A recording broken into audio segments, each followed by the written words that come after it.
Republic of Brazil. 1889 November 15 அன்று marshal டியோடோரோ டா பொன்சேகா தலைமையிலான இராணுவ குழு பிரேசில் பேரரசர் 2ஆம் டாம் பெட்ரோவை பதவியிலிருந்து அகற்றி பிரேசில் குடியரசானதாக அறிவித்தது. 1822ஆம் ஆண்டு பிரேசில் போர்ச்சுகலிடமிருந்து சுதந்திரம் பெற்ற பின் 1ஆம் டாம் பெட்ரோ பிரேசிலின் முதல் பேரரசராக ஆனார். அவருக்கு பின்னர் 1831இல் அவரது மகன் 2ஆம் ஓம் பெட்ரோ 5 வயதிலேயே பேரரசராக அறிவிக்கப்பட்டு உரிய வயதில் முழு அதிகாரத்தையும் பெற்றார். பிரேசிலில் 2ஆம் பெட்ரோவின் ஆட்சி காலம் பெரும்பாலும் அமைதியானதாகவும் வளர்ச்சி மற்றும் கல்வி விருத்தியுடன் கூடியதாகவும் இருந்தது. ஆனால் 19ஆம் நூற்றாண்டின் இறுதியில் அவரது ஆட்சிக்கு எதிராக பல சமூக அரசியல் பிரச்சனைகள் தலை தூக்கின. 1888இல் கோல்டன் லா எனப்படும் சட்டத்தின் மூலம் பிரேசிலில் அடிமைத்தனம் ஒழிக்கப்பட்டது.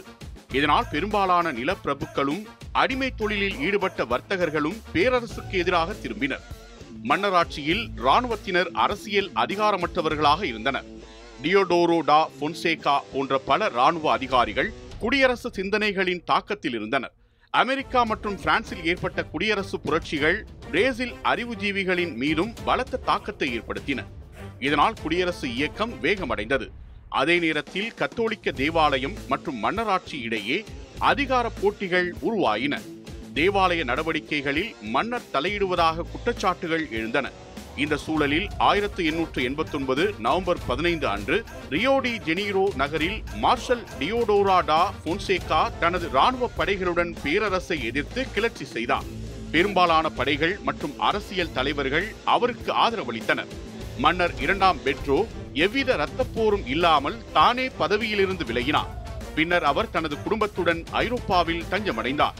அன்றைய தினமே பிரேசில் குடியரசாக அறிவிக்கப்பட்டது. டியோடோரோ டா பொன்சேகா நாட்டின் முதல் தற்காலிக குடியரசுத் தலைவராக பொறுப்பேற்றார். மன்னராட்சி கலைக்கப்பட்டு குடியரசு ஆட்சி முறை அமல்படுத்தப்பட்டது.